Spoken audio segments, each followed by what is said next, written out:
ദൈവഹിതം എന്തെന്ന് അറിയുവാനും അത് നടത്തിയിട്ടുള്ളതിന് വേണ്ട ശക്തി തരുവാനും മാത്രം പ്രാർത്ഥിക്കും.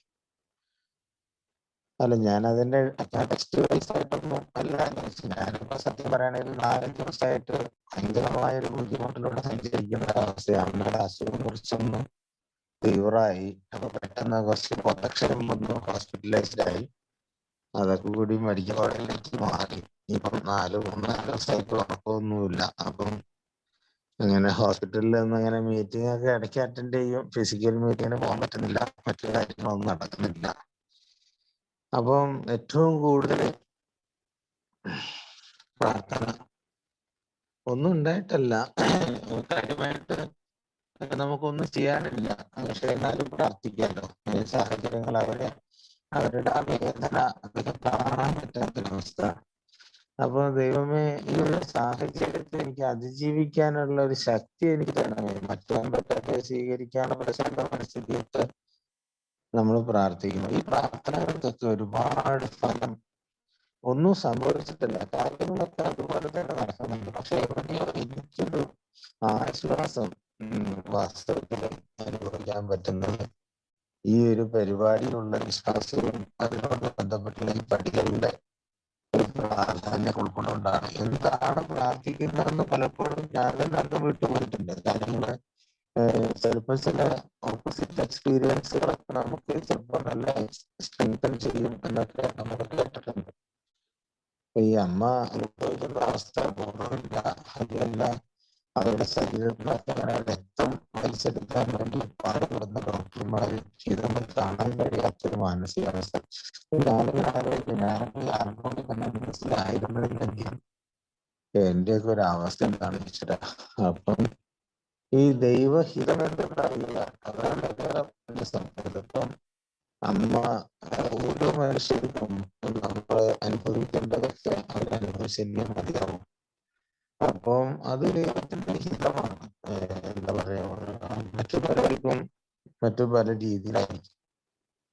എന്നെ സംബന്ധിച്ചിടത്തോളം അതൊക്കെ ഈ കൂട്ടി വായിക്കാനും ഇതിനൊക്കെ ഇങ്ങനെയൊക്കെ എന്താ പറയാ നമ്മള് ചിന്തിക്കാനൊക്കെ സാധിച്ചത് ലതീഷ് ബ്രേക്ക് ആവുന്നു ഇടയ്ക്കിടയ്ക്ക്, എന്തോ ഡിസ്റ്റർബൻസ് വരുന്നു. അതെയോ? റേഞ്ച് ഉണ്ട്, പക്ഷെ ഒരു പൊട്ടലും ചീറ്റലും ഒക്കെ വരുന്നുണ്ട്. ക്ലിയർ ആവുന്നില്ല. ഇവിടെ എന്താ സംഭവിച്ചെന്നറിയില്ല. ഏതായാലും അങ്ങനെയൊക്കെ ഉള്ള അവസ്ഥയിലാണ് ഇപ്പൊ പറയുന്നത്. പടിയായപ്പോ അതുകൊണ്ടാണ് ഞാൻ കേട്ടൊന്ന് സംസാരിച്ചത്. എന്തായാലും അത് എന്റെ ജീവിതത്തിൽ 2-3 വർഷമല്ലാതെ ഞാനത് പ്രാക്ടീസ് ചെയ്യുന്നു എന്നുള്ളത് കൊണ്ടാണ്. എന്ത് തന്നെ വന്നാലും എനിക്ക് ചെയ്യാൻ പറ്റുന്ന ഞാൻ ചെയ്യുന്നു. ഈ അവസരത്തില് ഗ്രാറ്റിറ്റ്യൂഡുകൾ പലരും മനസ്സിലൂടെ കടന്നു പോകുന്നു. നമ്മെ ഒരുപാട് വൃത്തിയാക്കാൻ പറ്റുന്നുണ്ട്. അവരൊക്കെ തുടയ്ക്കാനും അവർക്ക് വേണ്ട കാര്യങ്ങളൊക്കെ ചെയ്യാൻ, അതൊക്കെ ഈ ഒരു സന്ദർഭത്തില് പ്രത്യേകിച്ച് അവർക്ക് എന്തെങ്കിലും നമ്മളുടെ ഭാഗത്തുള്ള തെറ്റുകളൊക്കെ തിരുത്താനൊക്കെ ഒരവസരമായിട്ട് പോലും അതിനെ കണ്ടുകൊണ്ടൊക്കെ മുന്നോട്ട് പോകാൻ സാധിക്കുന്നു എന്ന് മാത്രമേ എനിക്ക് പറയാനുള്ളൂ. എന്തായാലും ഒരു വല്ലാത്ത അവസ്ഥയിലാണ് ഞാനിപ്പോൾ ഉള്ളത്. ഇതിന്റെ ശരി തെറ്റുകളെ കുറിച്ചൊന്നും എനിക്കറിയില്ല. ഒരു ആൽക്കഹോളിക് ആയതുകൊണ്ടാണെന്ന് അറിയില്ല. കുറെ നെഗറ്റീവ് ചിന്തകൾ വരുന്നു. എന്താ പറയാ, അതുപോലെ ഭ്രാന്തമായ ചിന്തകൾ വരുന്നു. എല്ലാം ഞാൻ സാധാരണ മനുഷ്യർക്ക് ഇല്ലാത്ത തരത്തിലുള്ള ചിന്തകളൊക്കെ എന്റെ മനസ്സിലൂടെ കടന്നു പോകുന്നുണ്ട്. പക്ഷെ അതിനൊക്കെ എന്താ പരിഹാരം എനിക്കറിയില്ല. അവിടെ അവസാനം ഈ പറഞ്ഞു നിർത്താം. ദൈവഹിതം എന്താണോ അത് നടക്കട്ടെ എന്ന് ഞാൻ പ്രാർത്ഥിച്ചിട്ടാണ് എൻ്റെ ഒരു ദിവസത്തിന് അല്ലെങ്കിൽ മണിക്കൂറുകളെ ഞാൻ അവസാനിപ്പിക്കാറ്. കാരണം അതിനപ്പുറത്തേക്ക് എനിക്കൊരു പരിഹാരം ഇല്ല. അപ്പോഴാണ് പറയാനുള്ളത്. എല്ലാവർക്കും സംഭവത്തിൽ നല്ല നാളുകൾ നടക്കട്ടെ. Thank you Latheesh. നമ്മുടെ മീറ്റിംഗിൽ ഐഫോൺ എന്ന് പറഞ്ഞ് ആരോ കേട്ടിട്ടുണ്ട്. അദ്ദേഹത്തെ പേരൊന്ന് പറയുവോ, അതല്ലെങ്കിൽ ആ പേരൊന്ന് മാറ്റുവോ ചെയ്യുന്നത് നന്നായിരിക്കും.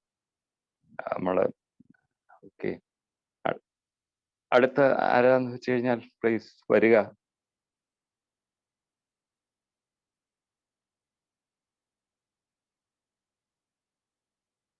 Hello, yes, AK Calicut please. കേൾക്കാമോ? കേൾക്കുന്നുണ്ടോ? കേൾക്കാം. പ്രിയ സുഹൃത്തുക്കളെ, മദ്യാസക്തനാണ്. ദൈവാനുഗ്രഹത്താലും ആൽക്കഹോളിക്സ് അനോണിമസിന്റെ സഹായത്താലും ഞാനൊന്ന് മദ്യപിച്ചിട്ടില്ല. എൻ്റെ പേര് അഖിലേഷ്. എന്തായാലും ഷാജിക്കന്റെ ആ ഒരു ഇത് 12 വെടികളെ പറ്റിയുള്ള ഒരു ഇത് വളരെ മനോഹരമായിട്ട് തന്നെ കേൾക്കാൻ സാധിച്ചു. ശരിക്കും അതില് നല്ല എഫക്ട് ചെയ്തൊരു എനിക്ക് ഏറ്റവും കൂടുതൽ എന്നൊരു ആകർഷിച്ചൊരു 11-ാം പടിന്റെ ഒരു കാര്യം തന്നെയാണ്. കാരണം ഞാൻ മനസ്സിലാക്കിയ ഒരു കാര്യം, ഞാൻ ഈ കൂട്ടായ്മയിൽ വരുന്നതിന്റെ മുമ്പ് ഇതുപോലെ മദ്യപിച്ച് നല്ല നിൽക്കുന്ന സമയത്ത് എൻ്റെ അമ്മയ്ക്ക് ഈ കിഡ്നി പ്രശ്നം ഉണ്ട ഒരു സമയമായിരുന്നു. അങ്ങനെ മെഡിക്കൽ കോളേജ് ഹോസ്പിറ്റലിൽ അഡ്മിറ്റ് ആയ സമയത്ത് ഈ നീരൊക്കെ വന്നിട്ട് വല്ലാത്തൊരവസ്ഥയിലായിരുന്നു. അപ്പോൾ അവിടെ അഡ്മിറ്റ് ആയി, അങ്ങനെ ഡോക്ടർമാർ മരുന്നൊക്കെ കൊടുത്ത് നീരൊക്കെ പോയി. അപ്പൊ നല്ല മാറ്റം വന്നപ്പോൾ ഞാൻ അവിടെ വേറൊരു പേഷ്യന്റിനെ പരിശോധിച്ചുകൊണ്ടിരിക്കുന്ന ഡോക്ടർ. അപ്പൊ ഞാൻ ആ ഡോക്ടറോട് ചോദിച്ചല്ല, എൻ്റെ അമ്മയാണ്, അമ്മക്ക് എങ്ങനെ ഉണ്ടെന്ന് ചോദിച്ചു. അപ്പം ഡോക്ടർ പറഞ്ഞ് ആരാണ് ചോദിച്ചു. അവന് മകനാണ്. അപ്പൊ എന്നോട് പറഞ്ഞു, ഞാനത് പറഞ്ഞല്ലോ, അവിടെ അടുത്തിരിക്കുന്ന ആരാ ചോദിച്ചു. പറഞ്ഞ ഇളയമ്മയാണെന്ന് പറഞ്ഞു. അപ്പൊ ഞാൻ എന്താ സാർ പറഞ്ഞതെന്ന് ചോദിച്ചു. അറിയിക്കാനുള്ളവരോടൊക്കെ അറിയിക്കാൻ പറഞ്ഞല്ലോ പറഞ്ഞു. സത്യം പറഞ്ഞാല് ആകെ ഷോക്കായി. കാരണം പെട്ടെന്ന് ഇത് ഇങ്ങോട്ട് ഡിസ്ചാർജ് ചെയ്ത് പോരുന്നുള്ള ഒരു കാഴ്ചപ്പാടിൽ നിൽക്കുന്ന ഞാന് അമ്മ മരിക്കാൻ പോകുകയാണല്ലോ എന്നുള്ള ഒരു തിരിച്ചറിവ് സത്യം പറഞ്ഞു കഴിഞ്ഞാൽ ശരിക്കും അത് ദൈവഹിതമായിരുന്നു.